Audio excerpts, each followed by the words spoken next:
El cielo está abierto, la tierra está abierta, el oeste está abierto, el este está abierto, la mitad del cielo sur se abre, la mitad del cielo norte se abre.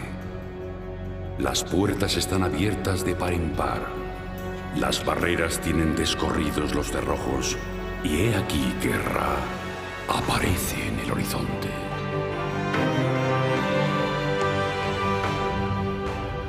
Este sortilegio permitía a los difuntos ya purificados acompañar a Ra en su barca solar, en su recorrido por el firmamento.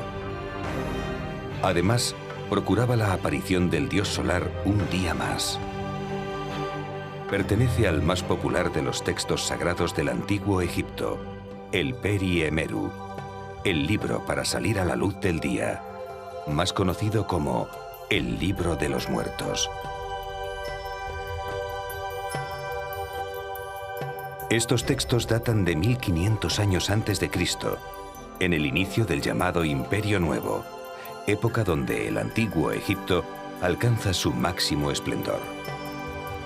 Pero realmente provienen de otros más antiguos. El Libro de los Muertos es una recopilación de diversos escritos funerarios que los antiguos egipcios ya empezaron a dibujar en tumbas y templos hace 5000 años.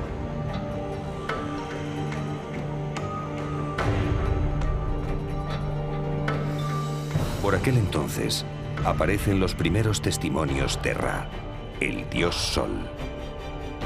Pero junto a ellos se encuentran otros vestigios más difusos. El debate debió surgir al intentar averiguar dónde estaba Ra en las horas de oscuridad.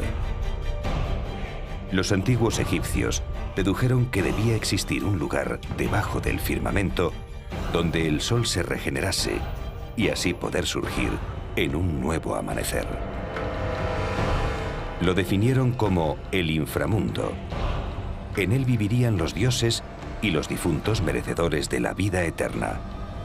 Pero también sería la morada de las fuerzas del mal y la oscuridad.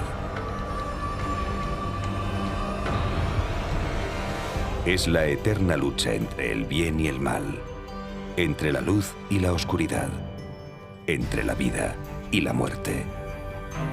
Principios opuestos que no pueden existir el uno sin el otro. Mantener el equilibrio entre el inframundo y el mundo real era la máxima preocupación de los antiguos egipcios. La ruptura de esa armonía destruiría su existencia y, por tanto, su máximo anhelo, la eternidad.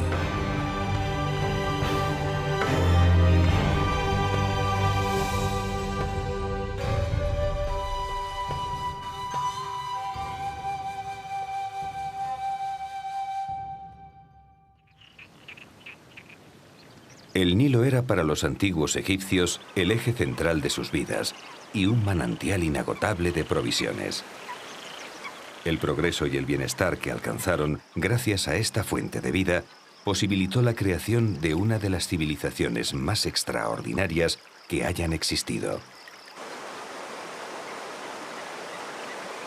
Pero para sus antiguos pobladores, sus aguas escondían un submundo de oscuridad y misterio. El Nilo era uno de los senderos espirituales que aunaban la vida y la muerte, el mundo real y el inframundo.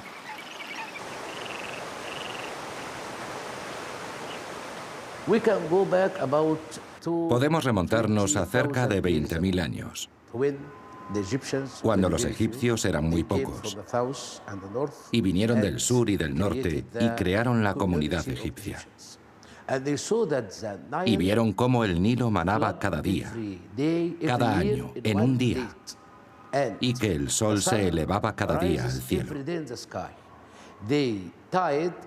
Unieron esos momentos y establecieron una relación entre la salida del sol, el fluir del Nilo en el mismo camino, con algo que llamaron inmortalidad, o eternidad, o la vida eterna. Al contrario de la mayoría de las civilizaciones, el color negro para los egipcios no estaba asociado al luto ni a la tristeza. Al contrario, simbolizaba el poder de la regeneración. Para ellos era un milagro cómo año tras año, al producirse la inundación del Nilo, su negro limo fertilizaba sus tierras. Cuando estas inundaciones descienden, dejan a su paso una tierra fértil negra que se llama el Kemet. De hecho, los antiguos egipcios llamaban a Egipto Kemet, y es una tierra muy fértil que los egipcios podían cosechar y desde luego tener una recogida muy importante, que prácticamente, y hoy en día también pasa, el 90% de la población en Egipto vive alrededor del Nilo, que es el que le da estas cosechas. Sus observaciones no se limitaron al río sagrado. Descubrieron que cada año, antes de la crecida, una estrella aparecía en el firmamento. Estudiaron intensamente los astros. El inicio del año egipcio coincide con la salida nuevamente de una estrella, Sirius, después de una larga invisibilidad. Este incidente, en medio de julio, ocurre junto con la inundación del Nilo, cuyas aguas regalan la vida a Egipto. La salida de esta estrella es símbolo de la celebración del Año Nuevo. Este hecho fue clave para el desarrollo de la cultura egipcia. Saber cuándo se producían las crecidas les permitía determinar el tiempo de la siembra. Esto, unido a los grandes proyectos de canalización, hizo que sus tierras llegaran a ser las más fértiles del planeta.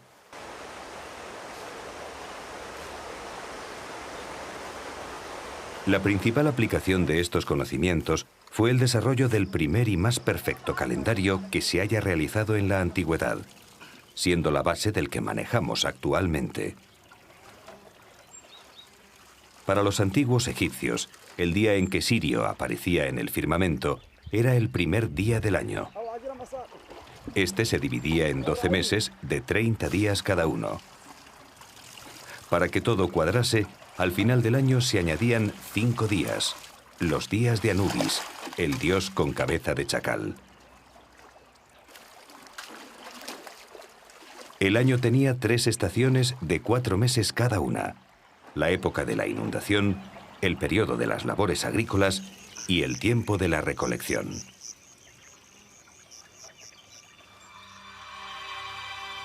Hemos podido comprobar cómo 2 fenómenos estelares mágicos marcaban el ritmo de vida de los egipcios. El recorrido del dios solar Ra, que garantizaba tanto la renovación de los días como el equilibrio de los 2 mundos, y el milagro de la crecida anual del Nilo gracias a la aparición de la diosa Sotis, la estrella Sirio.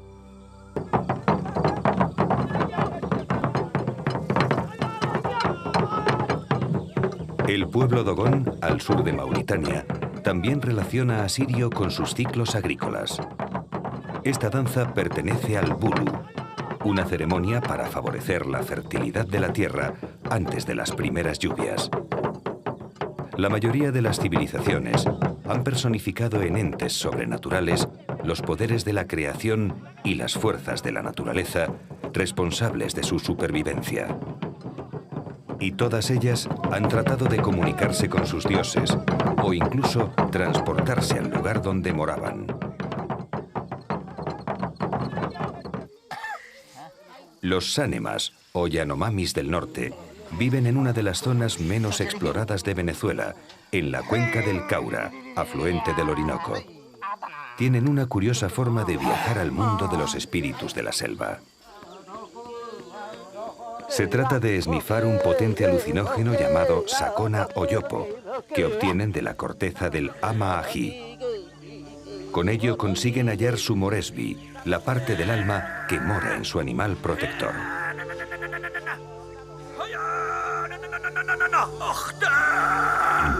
Como los Yanomamis, muchos de los pueblos de Nueva Guinea creen en seres sobrenaturales que habitan en la selva. En las tierras altas fronterizas con Indonesia viven los Asaro, conocidos como los hombres de barro. Los Asaro se han aprovechado desde hace mucho tiempo de esas creencias. Se convierten en espíritus para defenderse de sus enemigos.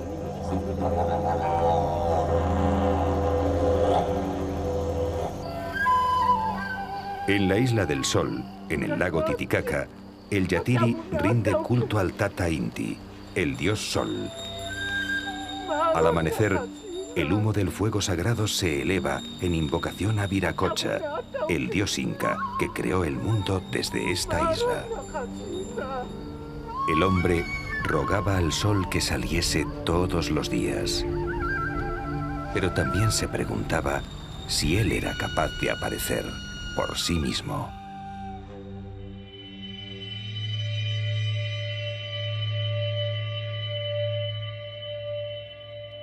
Los antiguos egipcios imaginaban que antes de la creación no había cielo ni tierra, dioses ni hombres, animales ni plantas. Un inmenso vacío, que llamaban Num, contenía a Atum, el principio de todas las cosas. En el siglo XIX, en las excavaciones de la antigua Tebas, se halló un curioso papiro cuya antigüedad se desconoce, en donde el propio Ra relata su creación. Fui yo quien vino a la existencia como Khepri. Cuando vine a la existencia, el ser vino a la existencia. Y todos los seres vinieron a la existencia después de que yo viniera a la existencia. El papiro conocido como Bremner Rind y los primitivos textos de las pirámides fueron las primeras representaciones de los egipcios sobre la creación del mundo y el origen de los dioses.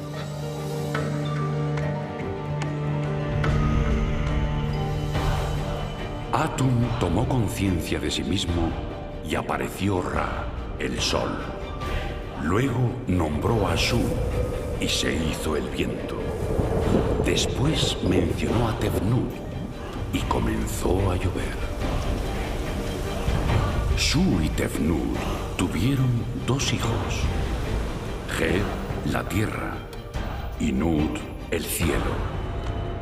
Geb y Nut se casaron. Por eso, Nut siempre está sobre Geb, el cielo sobre la tierra. De su unión nacieron las estrellas. Geb y Nut engendraron a Osiris, Isis, Set y Neftis, y ellos dieron origen a las multitudes que habitan esta tierra. Cuando Ra, o cuando el demiurgo, crea el mundo, establece el orden y la justicia y rechaza las fuerzas del caos a una esfera alejada y separada de ese mundo ordenado, de ese mundo justo que crea Ra, donde aparecen también los dioses y aparecen, por supuesto, los hombres. Sin embargo, esas fuerzas del caos, esas fuerzas del desorden que quedan en la periferia del mundo creado, no dejan de acechar a Ra y el orden establecido en la creación. En su afán por comprender el mundo que les rodeaba, los egipcios fueron construyendo un complejo universo mágico. A partir de los textos de las pirámides, grabados sobre el 2350 a.C., los escribas y sacerdotes fueron actualizando los textos según la evolución de las ideas religiosas, hasta llegar a la redacción en el 1300 a.C. del Libro de los Muertos. Sin embargo, 200 años antes, creyeron haber solucionado el enigma de Ra. Dedujeron que tendrían que coexistir dos mundos distintos, el que vemos y otro donde Ra se trasladaba por las noches y donde tendrían que habitar los difuntos. Un lugar misterioso que denominaron inframundo. Junto al mundo real, el plano en el que se desarrollaban las actividades, los egipcios creían en la existencia de otro mundo en donde una serie de divinidades y de seres, junto con los difuntos, moraban en distintas condiciones de existencia. El inframundo era un lugar principalmente de oscuridad. Es precisamente la oscuridad uno de los caracteres más importantes de ese lugar o de ese espacio. Un lugar al donde solamente llegan los rayos del sol en el momento en que el dios Ra penetra en su interior y lleva la iluminación a las almas, a los seres y a los dioses que en él moran.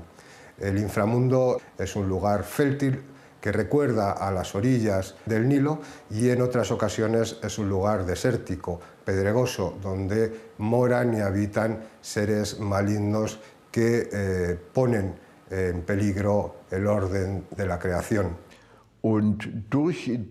Junto a los dibujos, los jeroglíficos permiten entender el significado de las imágenes. A través de esta lengua escrita y los dibujos, nace un mundo propio que no solo nos describe la realidad de hace 5.000 o 2.000 años, sino es incluso superior. A través de esas palabras, a través de esas imágenes, el antiguo Egipto alcanza una realidad que, en definitiva, es más estable que la auténtica realidad de su vida cotidiana. Pues esa realidad tiene consistencia hasta ahora. Basándonos en las palabras y las imágenes, nosotros tenemos la posibilidad de sumergirnos en ese mundo espiritual y conocer hasta los más mínimos detalles. Es en la tumba de Tutmosis I, faraón de la 18 dinastía, en el 1500 a.C., donde se encuentran las primeras descripciones del enigmático inframundo. Se trata de el libro del Anduat, el libro de lo que hay en el otro mundo, o el libro que hay en la cámara oculta. La forma en que imaginaron el inframundo desborda cualquier imaginación. El libro del Anduat muestra la geografía del más allá, detallando una a una las 12 horas del viaje nocturno de Ra. Los textos y dibujos se completaban con diversas fórmulas funerarias, destinadas principalmente a que el faraón, en su viaje junto al sol, pudiera transformarse junto a él y lograr con Ra su resurrección diaria.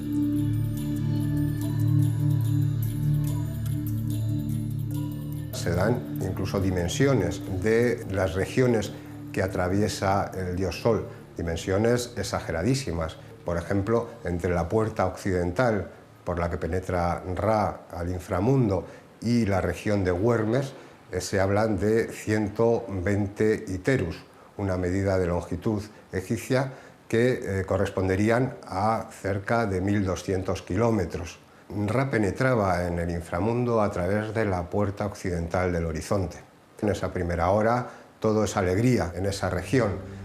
Ra ilumina después de 12 horas el más allá y todos se regocijan con su llegada. Ra además distribuirá campos entre las divinidades y seres que habitan en él, organizará sus vidas, administrará los bienes y en general se comportará como un soberano que administra y gobierna el territorio. Ra viaja durante las 12 horas de la noche en una barca. Está representado en realidad en su Ba, en su espíritu. Tiene cabeza de carnero y se encuentra en un baldaquino. Le acompaña dentro de su barca una tripulación compuesta por 8 dioses. Durante las primeras horas, la barca de Ra navega por un río que atraviesa el inframundo. Pero a partir de la 4ª hora, este río desaparece y la barca de Ra es remolcada con cuerdas e impulsada por la magia de los dioses. En la hora 7ª, la diosa Isis y el mago más antiguo repelerán al eterno enemigo de Ra, la serpiente Apophis.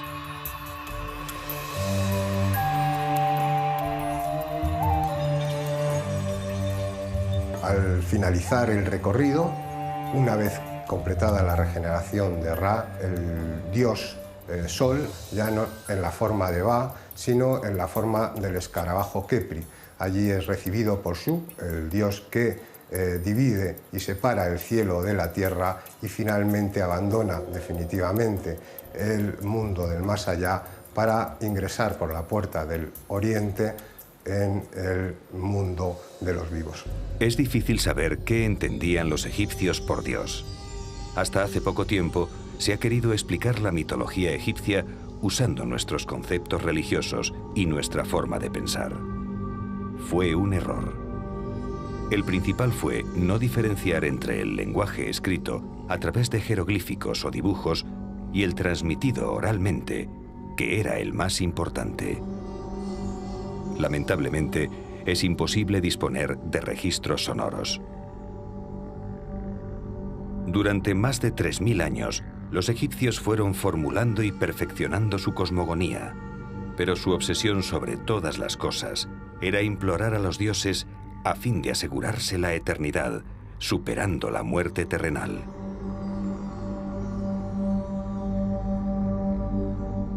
Uno de los conceptos más interesantes del pensamiento religioso egipcio es Maat. Maat es el orden, la justicia, la verdad. Suele ser representada como una divinidad femenina con una pluma de avestruz en la cabeza o en otras ocasiones como una estatuilla representando a esa misma divinidad. En realidad Maat es el orden tal y como se estableció en el momento de la creación por el Demiurgo o por Ra. El antiguo Egipto era un mundo mitológico donde sus habitantes temían la pérdida del orden cósmico, porque eso les llevaría al caos primigenio y no podrían lograr su destino eterno en el mundo mágico de los dioses. Pero para mantener el equilibrio entre esos dos mundos y poder viajar entre ellos, era preciso emplear la misma herramienta que los dioses: la magia. Uno de los aspectos más importantes de la religión egipcia es, sin lugar a dudas, la relación que existe entre la magia y las creencias religiosas. Los egipcios no entendían la una sin la otra. Cualquier aspecto de la vida de los egipcios está vinculado a la religión y, desde luego, a la magia. El Dios creador, el primigenio, va a ser, a través de la palabra, el que va a crear al mundo. Se materializa lo que es la magia para los antiguos egipcios. Cuando no entendían algún suceso o algún acto, etcétera, siempre recurrían a la magia, porque ellos no podían entender que aquello sobrenatural no tuviera relación con la vida terrestre. Lo importante es que esos textos y rituales que se encuentran en los textos de las pirámides, los de los sarcófagos, fueran dichos oralmente, y de ahí la importancia de la palabra. La única manera de que la magia realmente se entienda y quede materializada es a través de la palabra. Los encargados de ejercer la magia eran el gran mago, el faraón, y los sacerdotes. Pero la comunicación con los dioses estaba reservada al único mortal que poseía los poderes mágicos necesarios: el dios viviente, el faraón. Soy Usermaatre Setempenre, Ramsés Meriamón. Salí de Re mientras que mi padre Menmaatre me crió. El mismo Todopoderoso me hizo grande cuando yo era niño, hasta que reiné. Los grandes se postraron ante mí cuando fui instalado, en tanto que hijo mayor, como príncipe heredero en el trono de Geb.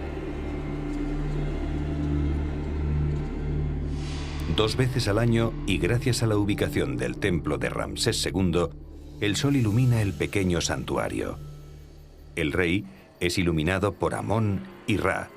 Las dos formas divinas transmiten sucesivamente al soberano la irradiación necesaria para mantener su naturaleza divina. Los templos eran una de las dos conexiones posibles entre el mundo real y el mundo de los dioses.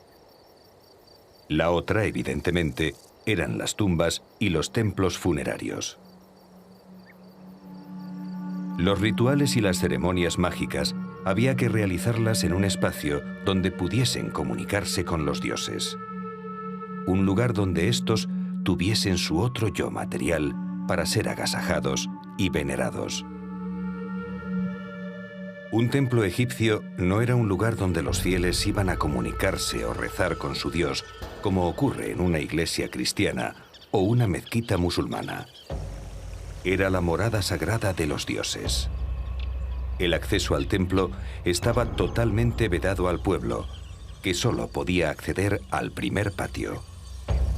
El resto estaba reservado a los sacerdotes y, por supuesto, al faraón.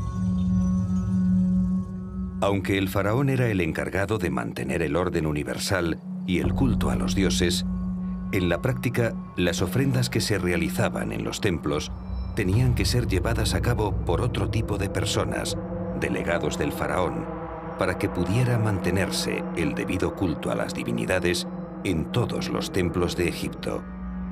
Esos personajes eran los sacerdotes.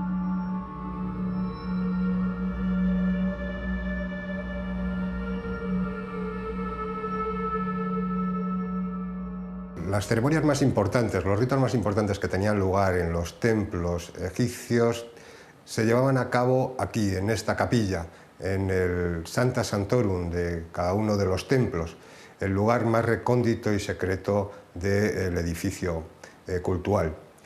Aunque las ceremonias y la preparación de las ceremonias tenían lugar o empezaban mucho antes del amanecer, era precisamente en el momento en que los rayos del sol se elevaban por el horizonte cuando el sacerdote penetraba en esta cámara y se acercaba a este sagrario donde era guardada la estatua del dios.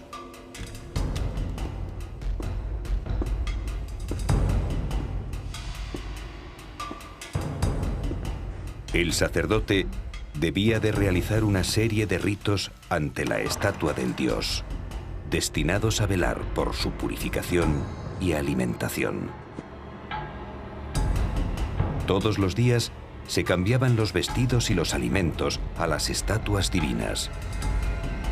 Acabadas esas ceremonias, las puertas del santuario se cerraban y el sacerdote abandonaba la estancia, una vez terminados todos los ceremoniales.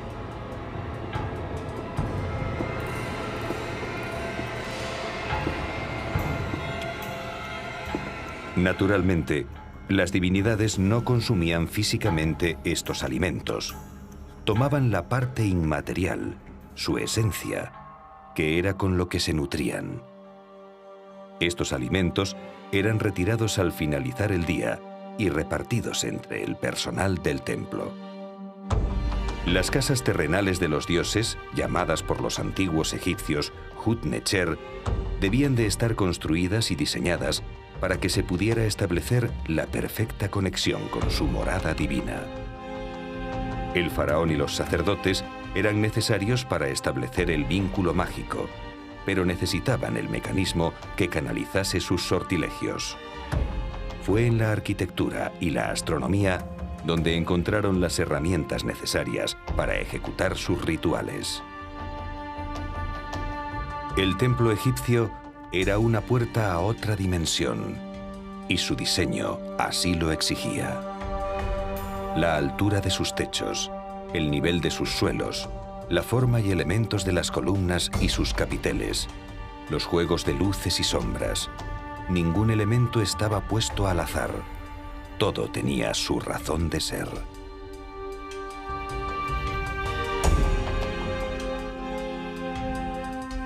Al ser una residencia divina, debía de ser eterna. Por este motivo, su emplazamiento, orientación y los materiales de construcción tenían que ser cuidadosamente elegidos para tal fin. Al principio se utilizó el adobe, pero enseguida se sustituyó por materiales más duraderos. Esto supuso tener que desplazarse largas distancias para conseguirlos. Los constructores no se ciñeron solo a crear una morada a los dioses. El templo egipcio también era una representación del mundo y el cosmos. La explicación de las extraordinarias dimensiones de los templos del Nilo obedece a la concepción de la arquitectura mitológica egipcia, pues mientras los clásicos griegos y romanos construyeron siguiendo un patrón de proporciones humanas, los egipcios edificaron a medida de los dioses.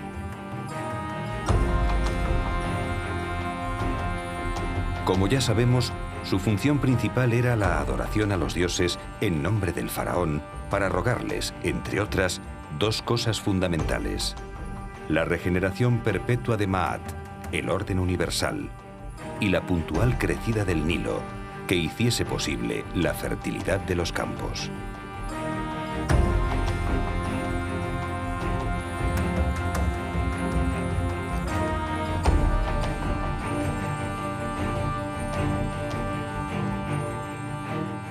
Pero su misión no se reducía solo al culto.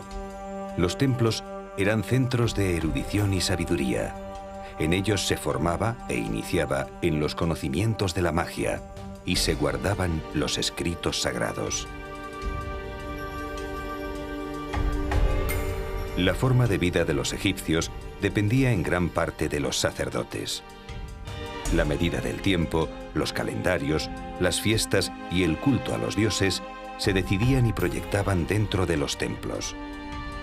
En todos estos actos, los dioses eran invocados a través de la magia. Era el modo de establecer la conexión entre la dimensión celestial y el mundo terrestre.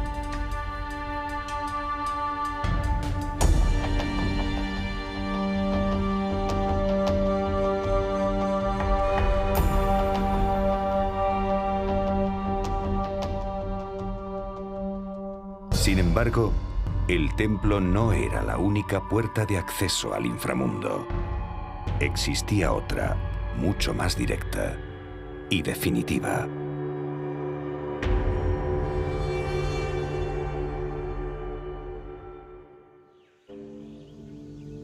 En el extremo oriental de Papúa Nueva Guinea se encuentra un lugar tenebroso llamado por los nativos la Roca Sagrada.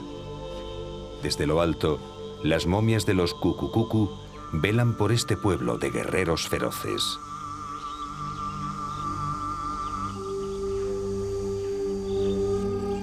En la isla de Sulawesi, los Toraja sitúan tallas humanas llamadas Tau Tau para velar por los espíritus de sus antepasados, que yacen enterrados entre los balcones de madera.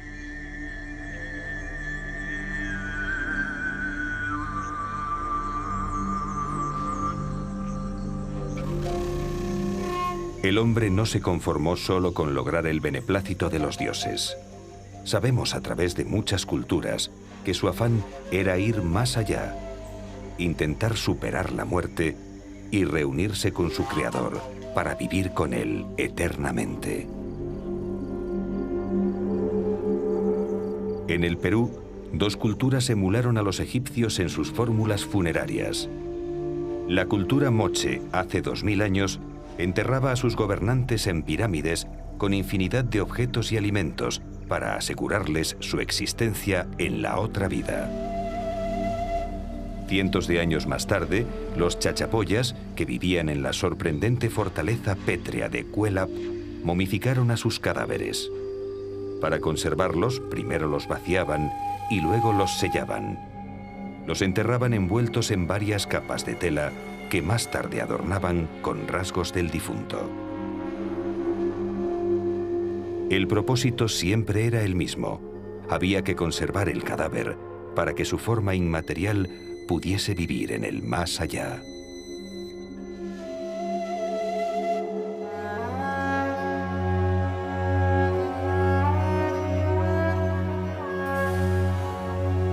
Los egipcios sabían que solo la magia del faraón y los sacerdotes eran capaces de realizar obras y actos sobrenaturales.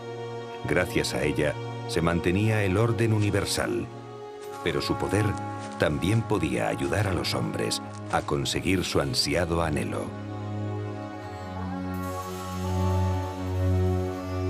Había que lograr que el fallecido llegase al mundo de los dioses.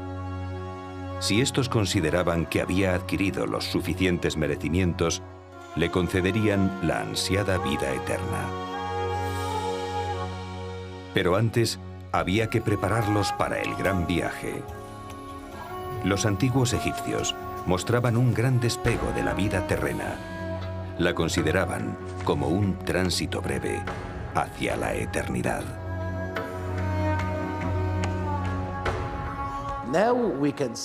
Podemos, por lo tanto, decir que para ellos lo más importante era la vida después de la muerte, no la vida terrenal. La vida terrenal era solo una vida temporal para ir al cielo, para la vida después de la muerte. Para que esto fuera posible, el ser humano tenía que estar preparado para ese tránsito. Los egipcios dedujeron, por tanto, que el cuerpo humano debería estar compuesto por elementos adaptables a los dos mundos. Unos tendrían que ser materiales y otros inmateriales.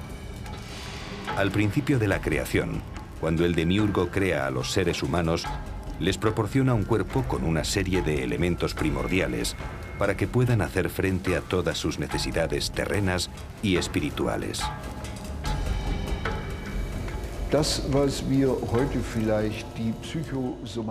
Lo que hoy en día llamamos el estado psicosomático, el antiguo Egipto lo clasificó en muchos términos. Hay un Ka, luego un Ba. Hay una entidad que se llama Ak. Algunos de ellos están conectados más a la supervivencia física después de la muerte. Otros a la inmortalidad del alma. Son imaginaciones complejas que varían mucho de nuestro pensamiento occidental, en el que nos gusta nombrar todo con precisión.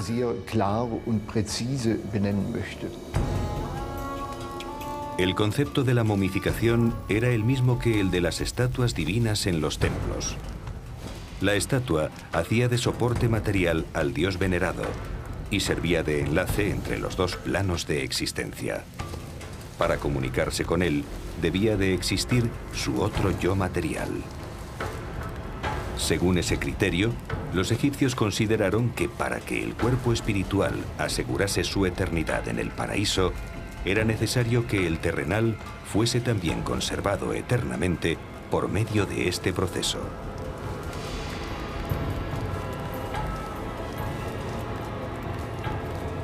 Una vez embalsamado, había que preparar al difunto para el viaje sagrado. Im Zusammenhang der Bestattungszeremonien, wie sie in vielen Gräbern, con respecto a las ceremonias del enterramiento, son descritas en muchas tumbas y papiros. Un acto central es la llamada apertura de la boca. El sacerdote abre de manera simbólica los ojos, la nariz y la boca del muerto momificado, y le devuelve la potencia de los sentidos. El difunto vuelve a ver, oler, respirar y hablar.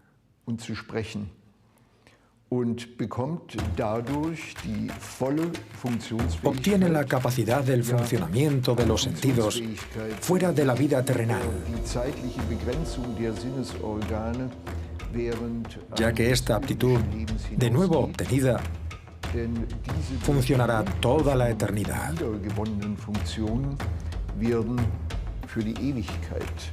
El muerto puede vivir eternamente. Dadurch in alle Ewigkeit lebensfähig und aktionsfähig.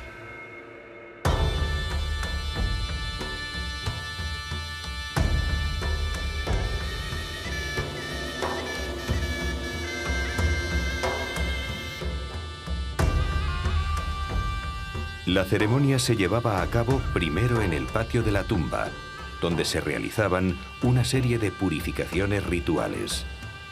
Después, en la sala del sarcófago, tenía lugar una interesante dramatización en la cual uno de los sacerdotes hacía el papel de difunto y tenía que ser despertado por el hijo del fallecido.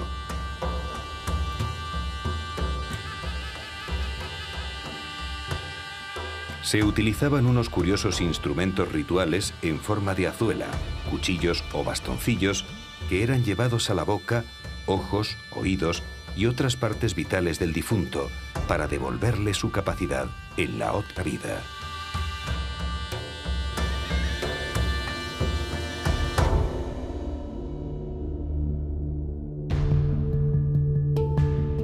Una vez en el más allá, el difunto tiene que superar el juicio ante Osiris, el dios de la resurrección. Ante 42 jueces, tiene que demostrar su integridad moral. Es la llamada confesión negativa de los pecados.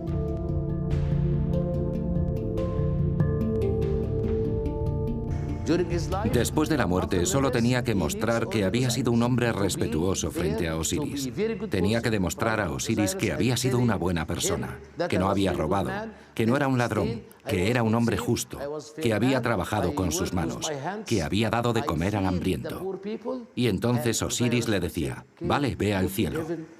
Así eran las creencias que se reflejan en el libro de los muertos del antiguo Egipto. Junto a la declaración de inocencia, el juicio del difunto, otro importante episodio que parece acontecer en la sala de la verdad, en la sala de la justicia, es el pesaje del corazón. En ella, ante Osiris, está colocada una gran balanza en donde se va a llevar a cabo el pesaje del corazón. En la escena aparecen distintas divinidades como Horus o Anubis, que tienen el papel de acompañar al difunto hasta la estancia donde se halla la balanza y el dios Osiris. El pesaje del corazón consistía básicamente en la colocación de este órgano en uno de los platos de la balanza, y contra él se pesaba la pluma de Maat, la diosa de la verdad, de la justicia. En el caso de que sus pecados pesasen más que la pluma, el difunto era devorado por Amnit, un monstruo mitad hipopótamo, mitad cocodrilo, mitad león. Esto suponía pasar una eternidad como un no ser, condenado al castigo del infierno egipcio. Si su corazón pesaba menos que la pluma, el difunto era declarado justificado y considerado un bienaventurado. A partir de ese momento, vivirá una plácida existencia en el más allá, junto a Osiris.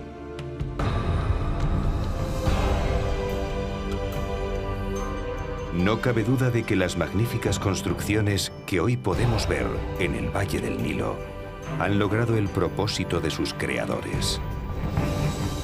Los antiguos pobladores de Egipto amaban la belleza de la vida terrenal, pero solo como un fugaz tránsito hacia la verdadera existencia inmortal. Para contentar a los dioses, edificaron a su escala. Diseñaron sus templos y tumbas con perfección matemática en sus formas y proporciones. Alinearon sus contornos con el Sol y demás astros celestes. Su obsesión era mantener a toda costa el orden cósmico.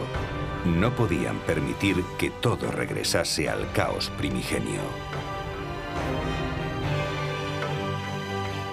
Para ello aprendieron el uso del lenguaje y el poder mágico de los dioses, y se comunicaron con ellos. Descubrieron dónde iba el sol por las noches y cómo conseguía salir cada amanecer. Y lo más importante, descubrieron cómo acceder al inframundo para permanecer con los dioses por toda la eternidad. Magia, ciencia y religión representan la naturaleza del hombre, su forma de rebelarse ante el terror de la nada, la lucha por penetrar en los misterios de su existencia y la del universo.